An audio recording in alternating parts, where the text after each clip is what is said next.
Hi, and good afternoon. We want to thank you for joining us today for ParentMap's Parent Ed Talk, Together Forever, Fighting Fair and Fostering Friendship Among Siblings with Julietta Skoog. We're so happy to have you, Julietta.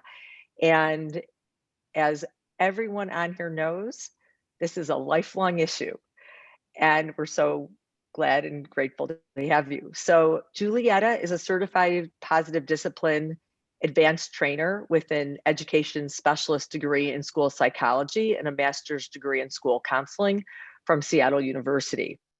She has over 15 years of experience working in the Seattle Public Schools, and her expertise includes working with early childhood development, autism, learning disabilities, anxiety, and behavior disorders, as well as leading friendship groups and classroom lessons based on positive discipline, social thinking, and mindfulness. Julietta has learned the most, as we all do, from her children, ages 11, 8, and 3. My name's Elaine Sulkin, and I'm the proud mama to three adult children and the bubby to a 2-year-old and a 2-month-old. So I'm still learning. For those of you that are not that familiar with ParentMap, we are a content-rich resource devoted to assisting you in your parenting and maybe your grandparenting journey. And we describe our content as going the range of broccoli to popcorn. Broccoli is probably where we would put today's lecture, more in health, wellness, development, and education, and then popcorn, fabulous fun outings. So we invite you to check out our website, our print magazines. We also publish a number of book titles, and now we produce dozens of live, quote, Zoom events that we hope you'll continue to join us for. Um, You'll see in your registration that you can subscribe to ParentMap for $12 a year, which is a great deal to get that to your doorstep. And then a few housekeeping items. We're going to record this so that we can use it for future marketing and educational use. There is an icon at the bottom of your screen so that you can ask questions, and we will turn those over to Julietta during the course of the event. And then, of course, we couldn't do it without you. So thank you for zooming in. And of course, to our sponsors, Seattle Children's Hospital and Morningside Academy. So with that, I turn it over to Julietta, and thank you so much for being here. Thank you so much, Elaine, for having me. This is so much fun. I'm a huge ParentMap fan. As you said, I'm a parent myself, so I'm really excited to bring this topic. It's super relevant to me, of course, because I have 3 children and I've been working with so many students for so long. So I'm happy to share this with you all today. So I'm going to go ahead and share my screen and walk us through some tips and tricks. And the first thing I want to just acknowledge is, there is so much that we can talk about with siblings. It's certainly, like constant, right? It's just relentless as parents. And so the first thing that I invite parents to do is to really think about what they learned from siblings growing up, if you had any siblings. And if you were an only child, maybe there were things that you saw in other families that you wish you had learned or that you noticed. And I think this is really important to reflect back on our own experience. I was the middle of 3 girls. I now have 3 as well for myself. So it's really important for me to remember, what did I learn? I learned things about loyalty. I learned about flexibility, negotiation. I learned a lot about communication. I learned a lot about empathy and compassion, and also just how triggering and huge feelings that siblings can bring. And I think, I'm really grateful that I had those experiences because I learned so much from them. And we all come from a place of different experiences around conflict. And I think this can often get us as parents in the way of really using those moments as teachable moments, because we have an issue with conflict, not necessarily like an issue, but just, brings up stuff for us. And so starting from that place is really important to realize that conflict is not bad. Right? When we are, able to use it in a really healthy way, when we are able to teach skills, when we are able to empower our kids, then we can really use it as a healthy opportunity to teach lifelong skills. So start from that place. What did I learn from my own siblings growing up? And what is my own, experience with conflict? And just sit with that. There's no right or wrong, but just acknowledging where we came from is really an important place to start. So, yeah, so we'll just go up here now. So, sorry, let's go back. My goodness, where was I going here? Sorry about that. Had it all set up, and sometimes it isn't quite. So there we are. Now we're at the beginning. Okay, so the first things that we want to do is really consider yourself the coach. Often the role of parent is the judge, it's the jury. It's saying, okay, I'm going to hear your side. Now I want to hear your side. And now I'm going to decide who's right and who gets the sentence. And instead, sit back into the role of coach, into the role of teacher. We say that discipline comes from the Latin root disciplinare, which means to teach.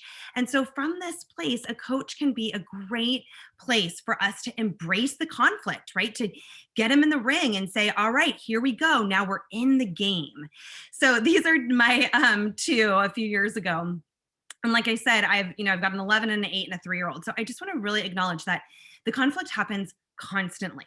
These tools are not about stopping it, it's about transforming it, because usually our initial reaction is to say, stop fighting. Why can't you all get along? Just give it to your sister, right? Often we'll say to the older one, why can't you just be, you're older.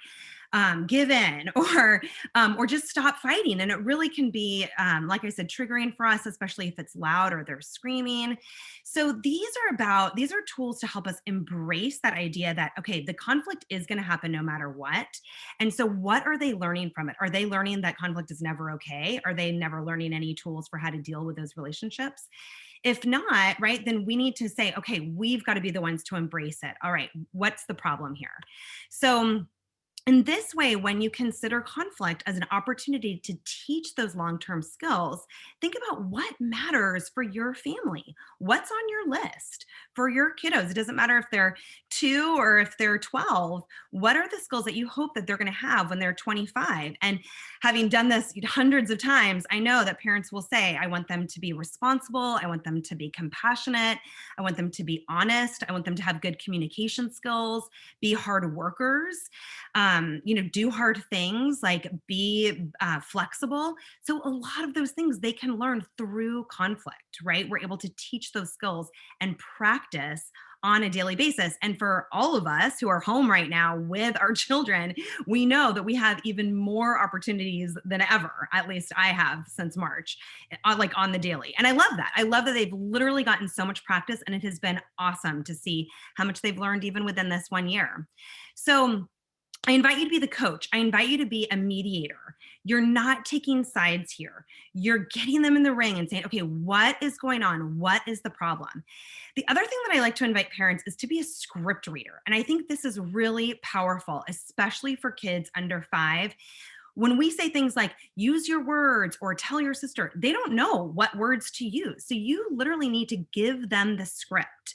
You need to say, I was playing with that. Can I please have my toy back? Literally give them the lines.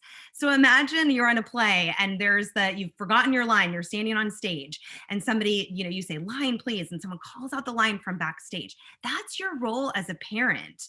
And we say in positive discipline, we want to keep them in the same boat. So in this way, even if you think you've seen it all, you know exactly who was at fault, the truth is you don't.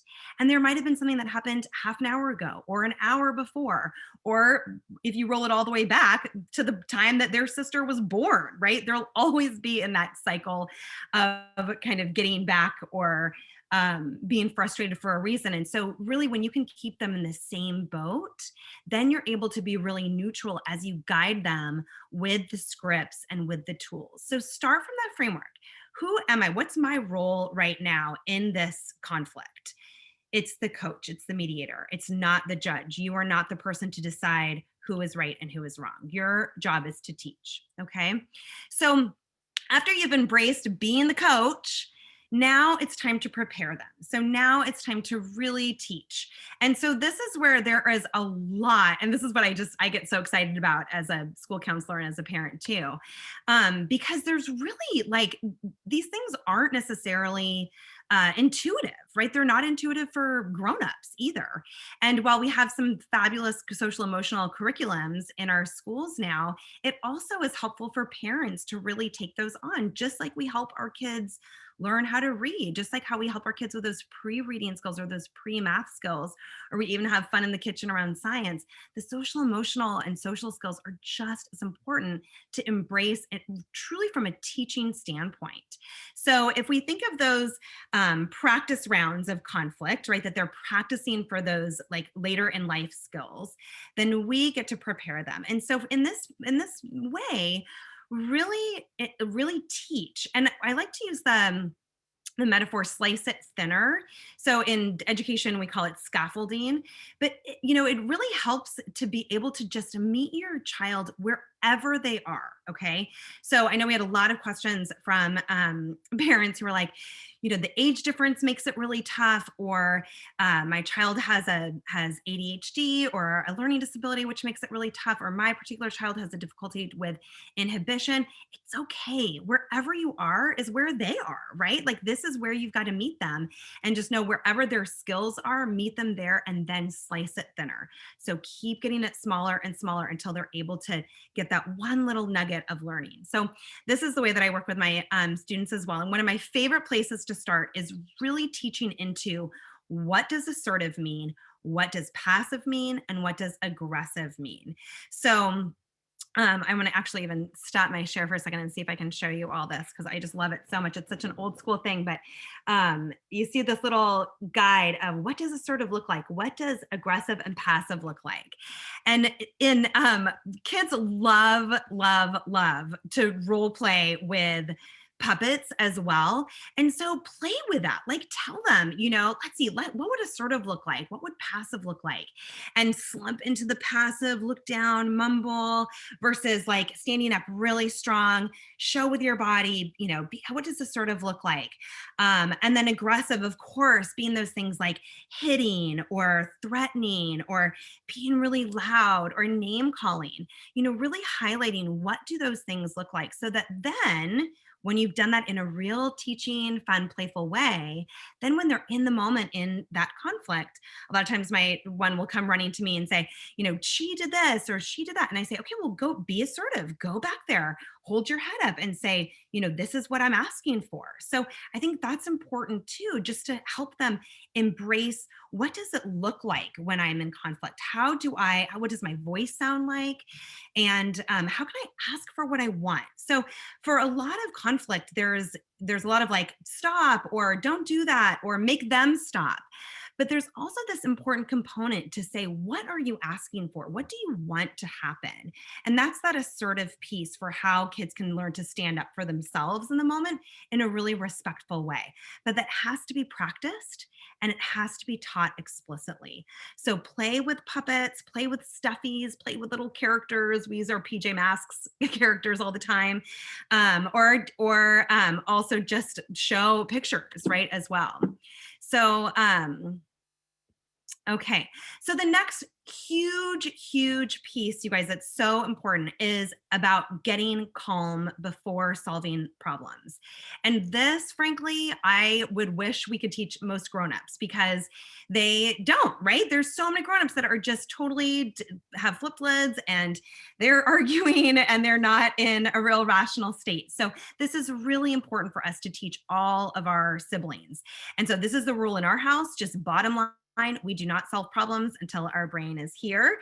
And I know all of you ParentMap viewers are well versed in Dr. Siegel, because ParentMap is so generous, and that's such a fabulous interview that they have. So definitely go back and watch that interview with Dr. Siegel if you haven't yet.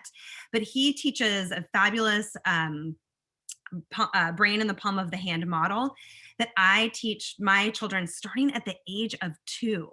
Definitely in my elementary school, I am in every single classroom, kindergarten on, teaching kiddos. In preschools, I'm teaching them. So it's never too It's never too early, frankly. I mean, especially when you think about sign language with kids, they really they pick that up early. So I'm gonna actually I'll just keep that up for you all. I wanted to show you a book as well. But yeah, we have a fabulous YouTube video about how to teach kids the brain in the palm of the hand. And I will stop my video here for just a second and share with you all that, just because I think this is so critical, that teaching them about when our brain is here is when we are calm, when we can solve problems, when we are cozy, when we're happy, when we're not necessarily happy, but when we're regulated, right? When we are like ready to learn, when we're ready to solve the problem, we've got to be here. This is when we're engaged in our prefrontal cortex. This is when we're able to listen, be able to take perspectives from the other side. So bottom line, we have to be here in order to solve our problems. So if lids are flipped, right, as Dr. Siegel says, we flip our lid and we're in that fight or flight response, and they're hitting or they're biting or they're screaming at each other or they're pulling back and forth on the toy, their lid is here. So that is like, stop. First step. Everybody's got to get back to here. That's so important.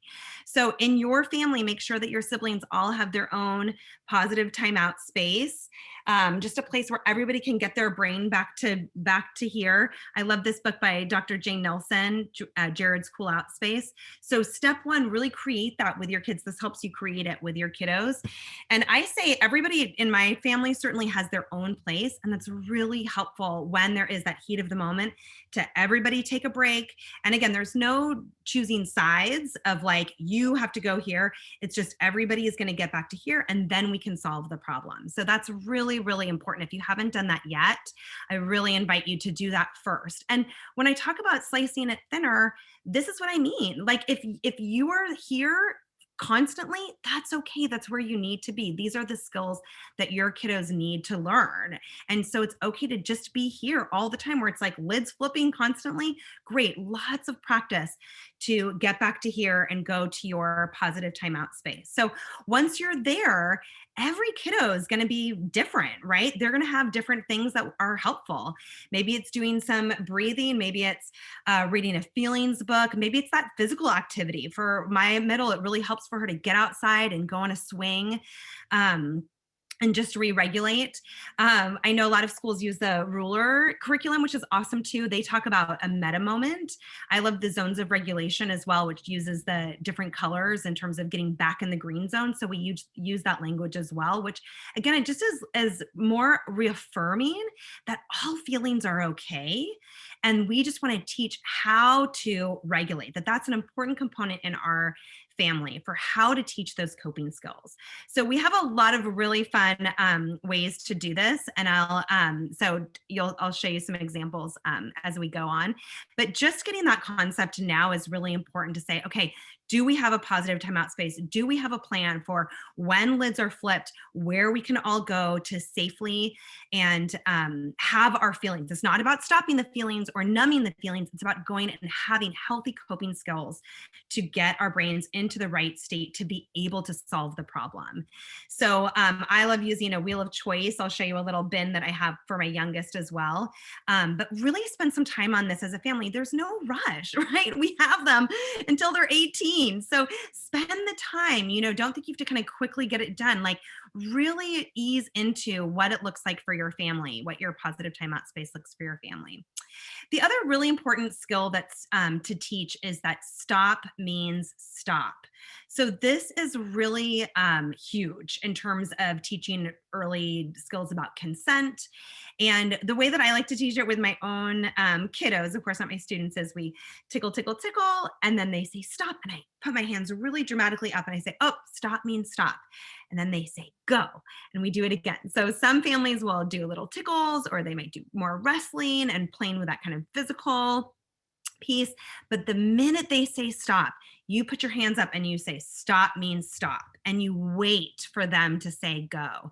So that, again, once this is taught explicitly, and again, all of our brains are here when we're having this teaching moment, that we're literally saying we are teaching stop means stop. That way, when something is going on, when there is conflict, and you hear one of the kiddos saying stop, that's when you can come in and just reaffirm the rule, that you're not picking on one child, but you're just saying, oh, the rule is stop means stop, hands up. And you know, of course, most likely, realistically, will need to get in as well, but give them that moment, give them that reminder of stop means stop. And this is an important rule for our family. So I think that's really powerful, and especially empowering for young kids to be able to say it, and then also to teach that assertively, right? What does stop? How do you say it with a strong voice, standing up tall? So another huge thing that parents always ask is like the stuff battles, right? So how do we teach them to share?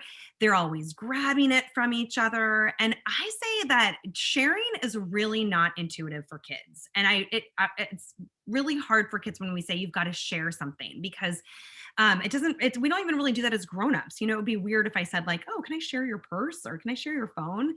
So instead, I like to teach taking turns with things. And this comes up like constantly, right? With our 15-month-olds to 3-year-olds, they're always in each other's stuff or grabbing it back and forth.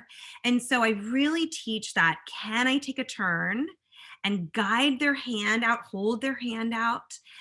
Then I say, when can I take a turn, or when can I have a turn? And then this is the big piece, because obviously the other kid is not going to be like, oh, here you go. Sometimes they do, though. You'll be amazed. But when they say, well, I'm playing with it right now, then again, you're teaching that other kiddo that assertiveness of, when can I take a turn? And they might say, and then you can help coach in that moment. You might say, okay, do you want 3 more minutes or 2 more turns on the merry-go-round? And then it's about going back to that first child and teaching them, what can I do while I wait? Because kids get so perseverating, right, on that one thing. Like they just freak out and they want that toy. That's where you help as a parent to guide them in that transition, to guide that flexible thinking, to redirect them over here and say, okay, what are you going to do while you wait? You can play over here. You can play with this ball. This toy looks like it's open, or this center looks like it's open. So guide them on that part too. That's the part that kids really have a hard time with. So teach about taking turns. If they've already grabbed it out of the hand, it doesn't make sense for us to then grab it back, right? And then we're just reinforcing that behavior. What I like to do is like to guide their hand back if you can. Do you remember when little babies, or many of you have little ones at home, how they'll grab hair with, with their little hands, and they kind of like really get tight on it, and how you can open up their hand in order to let them release the hair? You kind of want to help guide them, kiddos, in that way too, with releasing the toy and giving it back to that first child. So if you can, if their lid is flipped, then you go back to 0, right? Then you say, oh, looks like lids are flipped. Let's get everybody's brain back to here. So really teaching about taking turns, I think, is an important skill. And then another awesome skill that I love to teach, and it's so cool when you can start it young. So for those of you with younger kiddos, the sooner the better. It has been so fun with my own 3-year-old, watching her really take this on, because we started so young. But it's called A Bug and a Wish, and the skills that need to be taught. And again, we just slice it thinner and we kind of go step by step, and it might take a few weeks or a few months on each of these steps. There's no rush. But the first part of that is, what is the problem? Like helping to teach kids, what are we actually arguing over right now? Because for some kids, it might just be like, you took my toy. But for the other kid, it might be, you wouldn't let me play the other game earlier. So this is really important. And again, a lot of grownups do not have this skill. So helping to teach them, like, what is really going on here? And then with the bug and the wish, it's a precursor to these I statements. So kids will say, it bugs me when this happens, and I wish you would do this instead. And again, it's that assertive piece of, what is it that I'm asking for? And then there is this reflective listening component that is so powerful to teach children, which is, what do you hear me saying? And again, I know you're thinking like, well, how can my 2-year-old do this? But you would be amazed when you're being that script reader, when you're feeding them the lines, how much they pick up. They pick up on so much. So the reflective listening is, I hear you saying, and then you fill it in, and then you teach them to say, did I get that right? And then there's the component about taking responsibility. Here's what I take responsibility for in the moment, and here's what I take, the other one, here's what I take responsibility for too. And this language, again, is really cool to teach kids early. And what comes out of it are these meaningful apologies. You don't have to make them apologize because it comes out through that responsibility.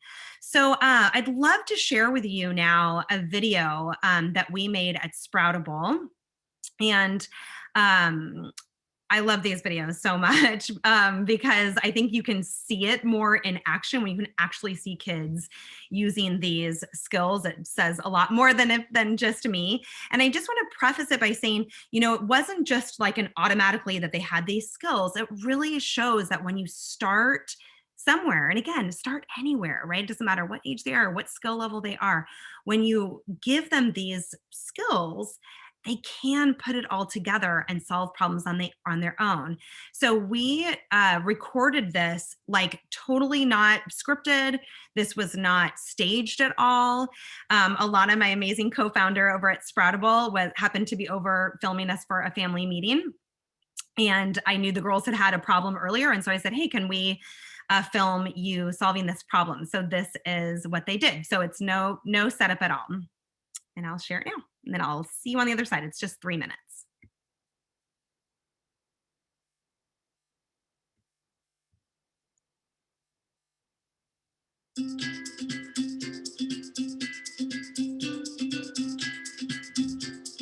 Okay, so I'm remembering from Mama's teaching that the first thing that we do when we have a problem is calm down.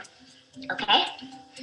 So let's both turn around and calm down for a little bit. I am so lucky. I am so lucky. I can't feel cold. Now, the second thing we do is each share a bucket of wedge. Do you want to go first? You may. Okay, so it bugs me when you can tell that I'm frustrated, but you keep annoying me and getting all up in my face. And I wish that when I'm frustrated, you would just leave me alone. I hear you saying that you don't like it when I'm in your face and I know that you don't like it and you wish that I wouldn't do that. Is that correct? Yes. It bugs me when you take the grips and you use them for a really long time, and I felt like that they were your grips, and I wish that you wouldn't do that. Okay, so I hear you saying that it bugs you when I take the grips and you feel like they're not yours and you wish that I wouldn't do that. Is that correct? Yes. So do you both hear each other? Yes. Okay, do you guys have any other feelings that you want to share? No. Okay, so, but if you did, this would be the time that you could keep going with the bug and a wish for as long as you wanted, right? Okay, so now what do you each take responsibility for? I take responsibility for taking the grips and making you feel like they aren't yours, and I'm really sorry. I take responsibility for going in your face, and even though I knew that you were mad, even though I knew that you didn't want me, and I'm very sorry.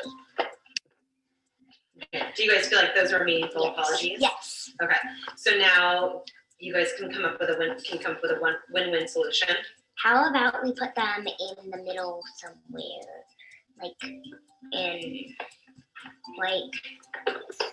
make sense that we feel like that they're both ours and they're not just one person's. I think we should put them with all of the gymnastic stuff, like hooked onto the bars. How about we do that?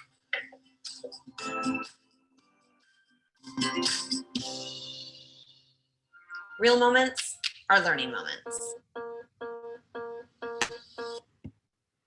So as you can see, they were on their own, but I was definitely coaching, right? I was doing some prompting. And with the prompting, it starts out really like needing a ton of adult direction, of course. You can see how here they've gotten really independent. And certainly for my older students as well, it takes some practice in kindergarten, some practice in first grade until they really start to get fluent with it. But you can see that one of the moments I really love in there is that very first moment of calming down, that they just know straight up, like, we have to be calm in order to solve this problem. And one of my daughter on the left did a meta moment where she was actually using something she'd learned from her school counselor with her little finger saying, I am so much peace. And then my other one was just taking a deep breath. So again, they kind of just know what works for them to get into that space of, we are going to solve this problem. But the other thing that I think is really important to recognize is that, in the beginning, you are going to be really heavily directing this. So with my 3-year-old, she is on my lap. I am giving her the lines. Sometimes we just get through the first couple of steps before she's kind of off running away, and then I've got to redirect her. So just know, start small, and this is possible to get to this level of problem solving on their own. Okay. So now it's about like, okay, I know I've got to teach all this stuff to my kids. How can I make it fun? How can I slice it thinner with them? And again, like I said, there's role play is really important, but also just play. Kids learn through play. So when you are with your kids anyways, playing, and a little conflict comes up, use that moment to say, hey, you guys, let's practice. And even just using that language of like, let's practice solving problems is fun for kids. They don't know that it's hard work, right? They don't know that it's like not fun. They're just like, okay, let's practice. When you can really embrace it and be super calm about it, or when you can say, okay, should we practice a bug and a wish? Or should we practice taking turns? Any of those kind of moments through actual play is really helpful for kids. And then how can I slice it thinner? I think, this is really about like meeting your children where they are. So maybe it's just practicing the calming techniques, practicing taking deep breaths, practicing asking, can I take a turn? Or when can I take a turn? Or maybe making it fun for the bug and the wish. I know a lot of my students have fun with an actual little plastic bug and a magic wand in order to really practice that bug and wish. So think about ways that you can make it fun. And one of the ways that we do this is by creating a wheel of choice.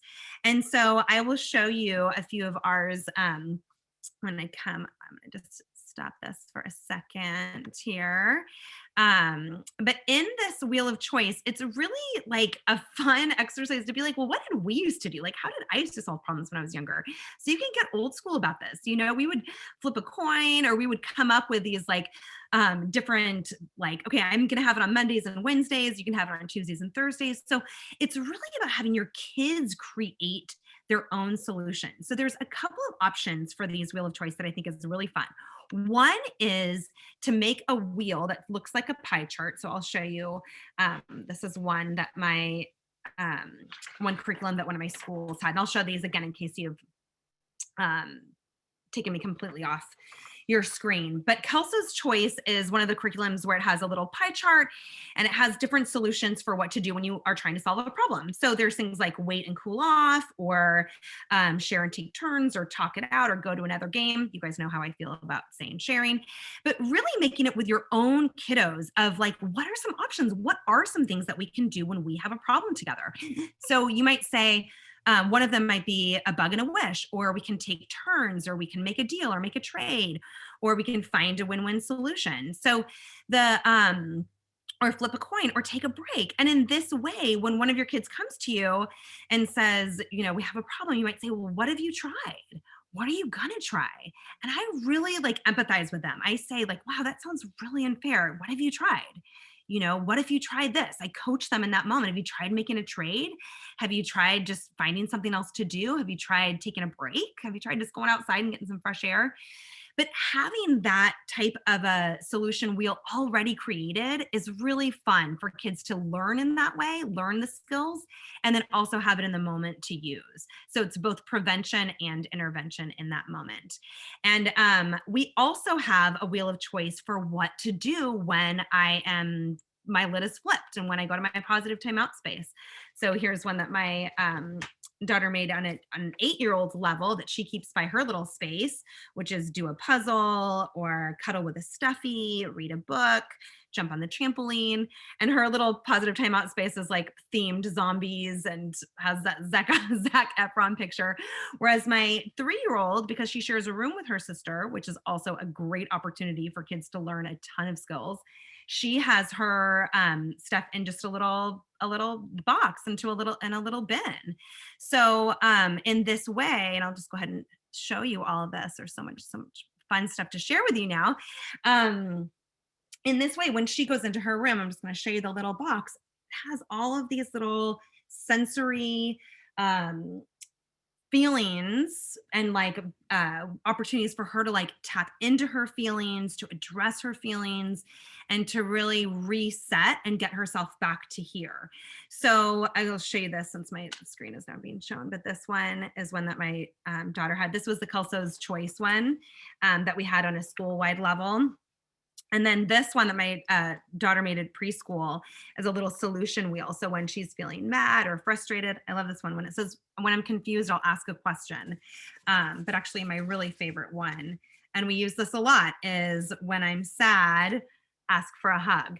So, looping us back around to that positive timeout space, to that place to say, okay, lids are flipped. Let's get back to here. To say you're mad, like that sounds really unfair. Your sister made you so mad right now, and they'll stomp in, guiding them in there and saying, let's find the mad page in your feelings book. What are the other things that makes her feel really good on a sensory kind of component, like watching all the glitter while I take some deep breaths. But then it's like, all right, now let's get him back in the ring. Right? Okay, now we're ready. Like, now let's go solve the problem. So a lot of parents will say, okay, well, what if like one is the one that just like hit them? They were just like totally lid flipped, like came out of nowhere, took their toy, like crashed everything. So then that's the kiddo that goes to their timeout space, right? And again, it's that positive, it's that coping skills space. They've reset. Now you're really coaching them to say, are you ready to go solve the problem? And you're really an ally with them in that way to say, let's go make that repair for your sister. And so that's going back and saying, I take responsibility for messing up your huge game. How can I fix it? Or I take responsibility for hitting you. I'm really sorry. How can I fix it? Can I give you a hug? Can I bring you an ice pack? And then in that moment, you might coach the other one to say, do you want to give them a bug and a wish? And then in that way, they might say, yes, I do. And in fact, the other one who was so mad, who did the hitting, says, well, I've got a bug and a wish as well. So you can see how there's always this kind of dynamic, fluid problem solving process of making repair, taking responsibility. It's not just like, I'm going to go to my room and feel better and be with all my cozy stuffies and then just walk away from having done harm. It's then saying, okay, awesome. Now we're ready to go get in the ring and really solve this problem. So we use that language a lot. Like, are you ready to make a repair? Are you ready to take responsibility? Are you ready to give a bug and a wish?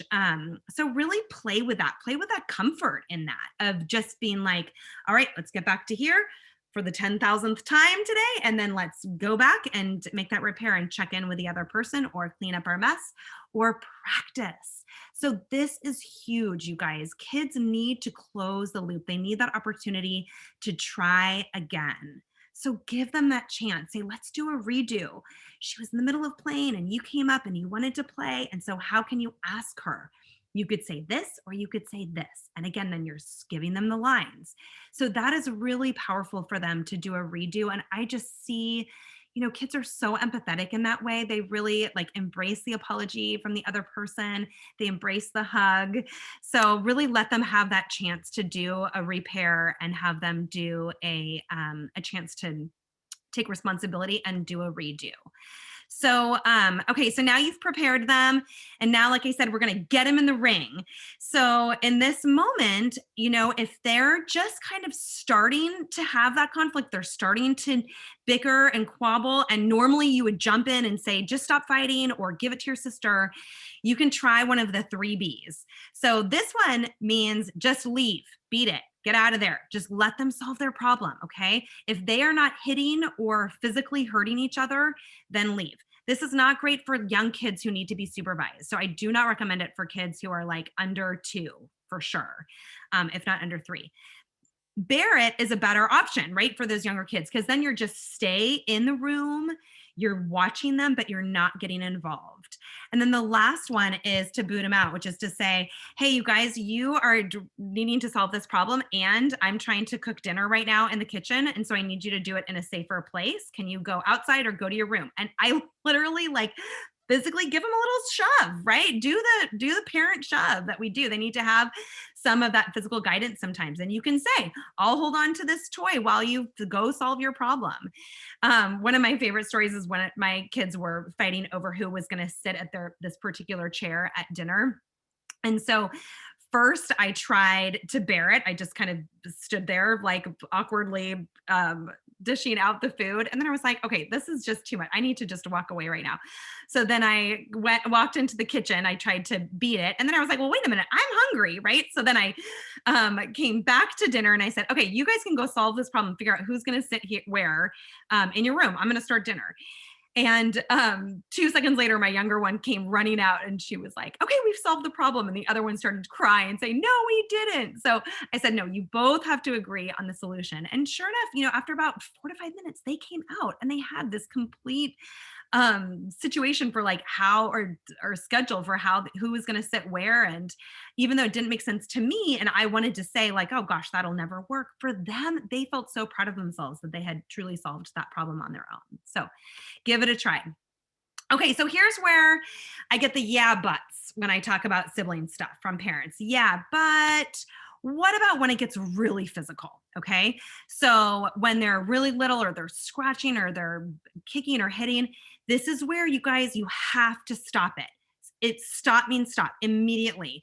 You acknowledge that this is like not okay and that everybody needs to take a break. So you really zero in on everybody takes a break until our brain can regather and we are in the green zone and able to solve the problem. So go back to starting one, which is that calming space. If you need to be in the same room, that's okay. If you need to all go together, that's okay too.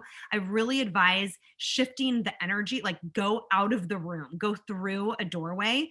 And if they don't want to go, then you say, well, then I'm going to go, and you scoop up one of the siblings and start walking, and usually they'll follow you. But really just do whatever you can to just stop the actual physical piece. So just say, we've all got to get to a place where we can solve the problem, and don't even talk about it. I know we want to try and like give the monologue or have them just figure it out, but this is where they're telling you they don't have that skill. They need your help. They need the practice. When it is just one kiddo that just all of a sudden hits the other one or just kind of comes out of nowhere, and it doesn't really feel like their lid is flipped necessarily, like they don't have to like go to another room, then you can just hold them in that space. In fact, I think that's really powerful. And I love that when I get that chance to say, whoa, whoa, whoa, look at your sister, look at your brother here. Wow, look at his face. He's really hurt. And usually they'll get really dramatic with it. Like they'll start crying even more, and act like it even hurt more. But get down to their level and use that moment as cause and effect. When you pulled their hair, now suddenly they're really crying. And that moment of just looking at their face helps build that empathy, helps build that cause and effect. So, but you can tell as a parent, like if they are just lid flipped, they're not able to like look at the other person and say, wow, you are really hurt. How can I fix it? Let me try again. Let me get you a stuffy. Let me give you a hug. If they're not in that place, then again, we got to go back to that calm down space, that place to regulate and get to the green zone. And then we are going to solve this problem. We will get back to it. We will close the loop and have you repair and have you exchange a bug and a wish, have you take responsibility. So don't worry about it, just letting them get away with it. Okay. So, this piece too about like, yeah, but what happens when they say that didn't work or nothing's working? I love, like I said earlier, to say like, what are you going to try next? And really, like, I engage with them. I really connect. And I think part of it is because I've had 2 sisters myself, so I can relate, where I can say, wow, that really feels unfair. I can say that without taking sides. And I can say, what are you going to try? I could really engage with that one sibling and then encourage them to go off and try something else. So use that language. What are you going to try next? That also engages their brain. When you use what and how questions, it helps engage their own brain to think critically about how I'm going to solve this problem for myself. Okay, so of course, tons of questions, as I've been saying and sprinkling through here. Hopefully you've gotten this about what happens when they're nonverbal or too young. And I will tell you that I started family meetings with my kids. My youngest was 3 days old when she had her first family meeting. My oldest was 6 months old when we started. It is never too young. Use your babies. Use your little ones and be their voice. Hold them in your lap and exchange a bug and a wish with their 3-year-old sibling. Be their voice without taking their side. Does that make sense? It's almost like you're holding a puppet in your hand, right? And you're speaking for them. You can say, even with using a little 6-month-old, you can hold them in your lap and say, let's practice being assertive to your brother. Say, that's being too rough. I need you to be gentle with me, please. Please teach me how to do it. Like, really be there, feed those lines. So it is never too young. It's never too young to teach the brain in the palm of the hand. It's never too young to create a calm down space. For the really young ones, I start with just like a chair. Like usually it was the chair that I was they associated with nursing. And then around 2.5 is when we kind of created an actual space. And you saw like with the little box, but it's never too young. And then we talked about this before about like, yeah, but what if I really know that it's, so-and-so did it?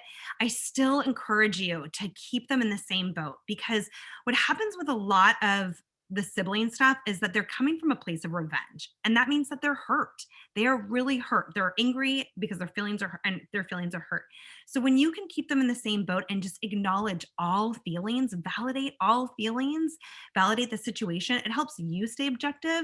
It helps you stay regulated. It helps take your own ego out of it. It's not about you. It's about them, So really, I invite you to really keep them in the same boat in that way.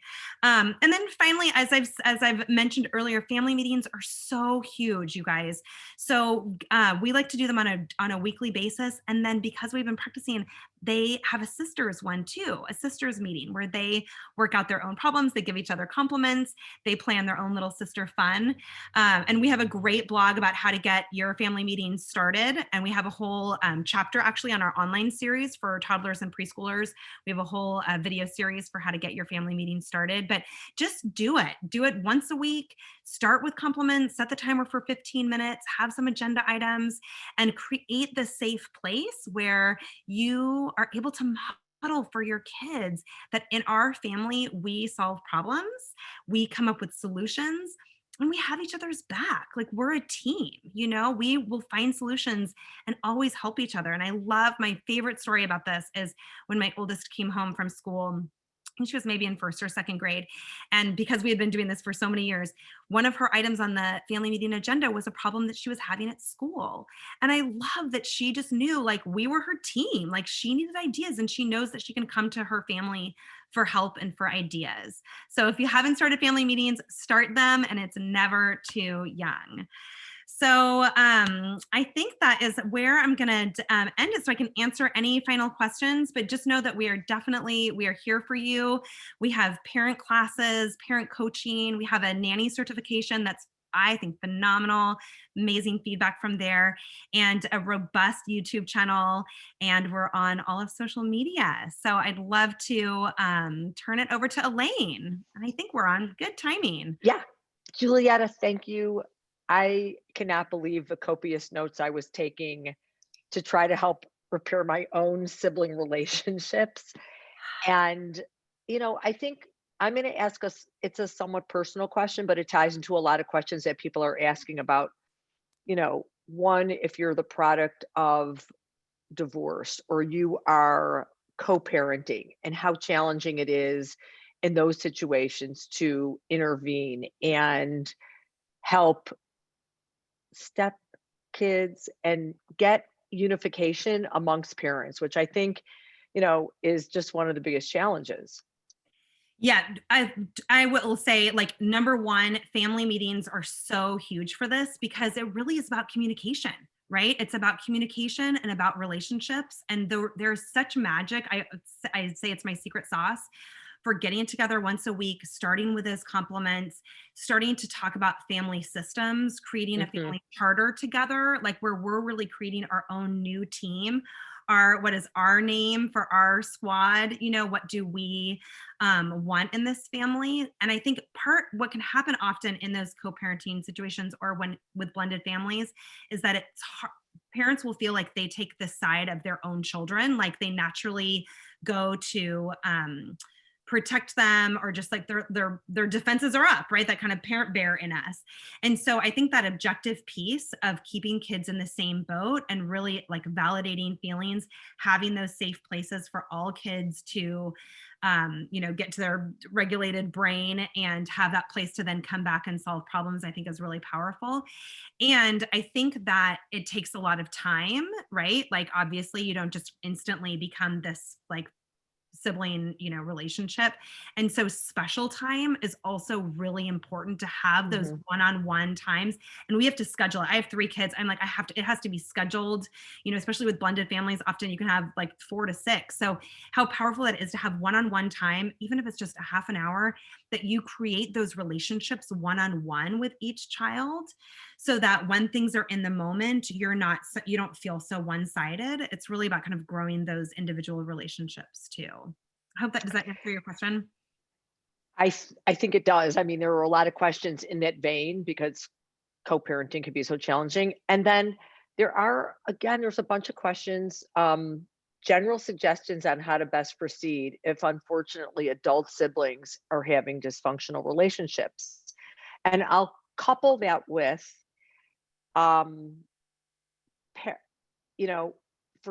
for parents, how they actually model conflict resolution. I mean, there's a lot of different debate around, should parents argue in front of their children, and, what that can show when you're modeling conflict resolution. So it's a 2-part question.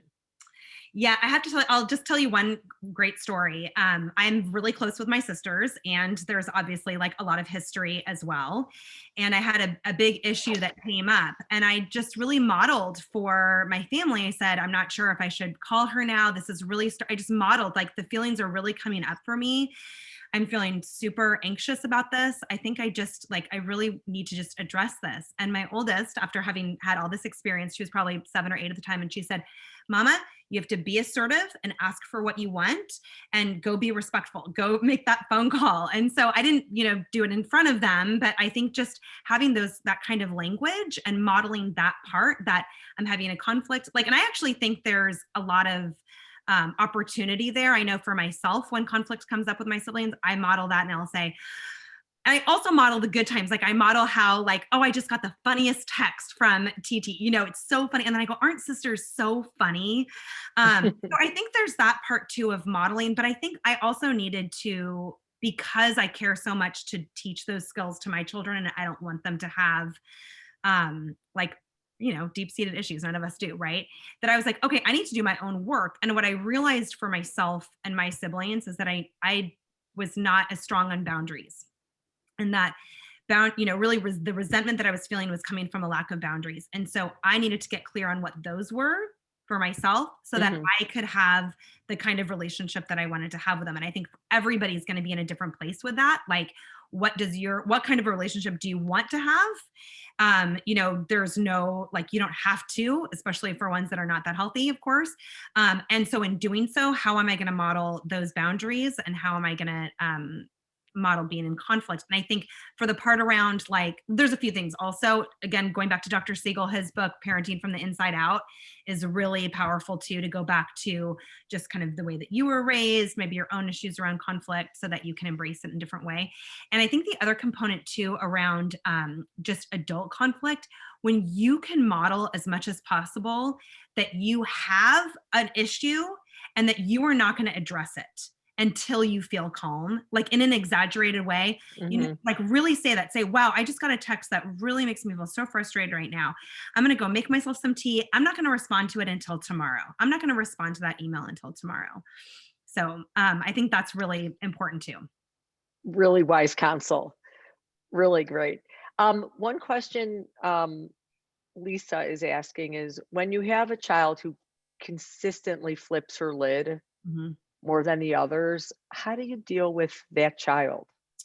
Yeah, and I think I get this a lot as well, where it's like it feels like the whole family is constantly catering to that one, kiddo, and or it feels like everything always, like the game always dissolves because this is the kiddo that always flips their lid, or we can't do this great trip because they're just so emotionally dysregulated. And I really bring in the equity piece that we all need, we get what we need to be successful, and embrace that superpower, embrace that this is what she needs and we all need to help. Like let's help, let's just say her name is Lisa. Let's help Lisa get her brain back to here. What would Lisa need? Let's give her a hug. Let's ask Lisa, do you want to go on this swing? Like, I think there's that part of like teaching kids for how they can be empowered to help each other. Like, isn't that what it should be in a family, right? Like, they're really struggling with this skill. And instead of just expecting, Lisa to like do it all on her own, how can we help Lisa? She really needs more practice with this. And so I know that it feels like that's like the relentlessness of it, but there are no shortcuts. Like, there are no shortcuts. Lisa, let's just say again, her name is Lisa. Lisa needs this help. She probably needs a lot of sensory supports. She probably needs things changed up, relook at what that space looks like, relook at what your routine looks like. And then the other advice that I would give, I think it does kind of fall into the advice category, unfortunately, but just as a parent, I'll say it, that often we let stuff kind of go too far, right? So I know that while I was saying like, at a certain point, you got to just let them hash it out, but be on the radar. When you notice that things are just they're not working out, change up the energy. Just say, hey guys, do you want to all go outside? Hey, you know what? Should we turn on the Disney Pandora? Like, just change it up, then you don't have to get in the mix, but you can also just be like, oh, you know what? I forgot. We just had this package inside. Should we go open it up? Or look what's on the leaves. Everybody come on outside, like just change the energy. Redirection is really powerful. Yeah, Speaking of redirection, a couple of questions regarding hitting and biting. Yeah, back to the hitting. Hitting and biting. Yeah, so it's practice, intervention. So there is, and I will tell you, especially my hunch is that their kids are anywhere from 2 to 4, and I've got a 3.5-year-old, so trust me, I'm in it as well, where it is just like, there are days, especially when they're in those hitting phases, where it is like 12 times a day. And so I am just like all in, consistent. Every single time I go in, I say, oh, gentle hands, please. Safe bodies, gentle hands. Let's go take a break and then we can check in. Or again, if her lid is not flipped, then I'm saying, oh, gentle hands, safe body. Let's look at your sister. She's crying right now. Let's show her how to be gentle. Can you show me how to be gentle? Okay, next time you're frustrated. And then it's like rinse and repeat, rinse and repeat, rinse and repeat. The thing about biting, I will say, is that there is that urge that kids have when they're going for it. If you've got a biter, know that you're not alone. All kids bite. Like you are, I think there's this like freak out about it. And I don't know a kid that hasn't been that, frankly. So just know you can tell kind of when they're about to, and you got to get in there and redirect. So Jane Nelson, who wrote all the positive discipline books, she said for kids under 3, the top 5 tools are redirection, distraction, supervision, supervision, supervision. So if you've got that biter and that hitter, you've got to supervise. And I scoop them up and I say, go right, get teething rings. I don't know why. Teething rings are the best. Like, have 7 in your freezer at all times. Doesn't matter how old my kids are, they still use them. Give them a teething ring right away. Tell them what they can do. You can bite on this. You can bite on this washcloth, because they do have that urge. So if we just say don't bite, then they're just going to look for that next chance to go in and bite them in a different way. So you've got to give them that space to like get that urge out, calm their body, go to that spot again, sit in that chair with them, and then say, okay, let's go try again. Let's go check in with your brother. Fantastic. I'm going to ask one last question because it's already a little bit after the hour, but you've been unbelievable. And of course, we have a ton of questions in the queue. People can reach out to Sproutable and yes, and we answer any questions truly that comes our way. Yeah. So email us, sign up for our free newsletter. Yeah. And you've been fantastic. So last question. What if my older daughter, age 11, doesn't find it cool to practice these skills and rolls her eyes and puts down my younger child who's really trying at 8 years old to adopt the I statements? And how do you deal with that older one? Yeah, that's a great question. And so I would say that's where you want to really target the 8-year-old and empathize and just say that's really tough, and how to give her the language to go to the 11-year-old and say, "Hey, I look up to you as my big sister." This was really powerful. I've got an 11 and an 8-year-old too, and my 8-year-old adores her older sister and she just wants to be with her. And so often my older one is just like doesn't. When I can give her the language to say, go to her and say, "Hey, I love you and you're my big sister, and can you help me practice this?" Like, give them those skills to really dig deep with that. And then if she still rolls her eyes, then you empathize. You say, "You tried," I'm sure that like hurts your feelings. That would hurt my feelings too. Give her a big hug, right? Teach something else. Like, what about, have you tried to write her a letter? And then ultimately have a family meeting about it. You can say, "Do you want to put this on the family meeting agenda?" And I think there's that part too, where with the 11-year-old to say, "We care about you. Like, she looks up to you. I think you're cool. I think older sisters are amazing, and I know this feels like baby skills, but that's, that's what's helping her right now." So I think to play into that part. Yeah. Okay, the only downside to in my world for ParentMap and myself is I wish I knew you when my kids were little. Terrific. Really fantastic, Julietta. Thank you so very much. And again, I want to thank everyone for tuning in this afternoon, and to Morningside Academy and Children's Hospital for sponsoring. Thank you. Thank you so much for having me. This was really super fun. Thank you so much. Great. Appreciate it. Have a good evening. Bye.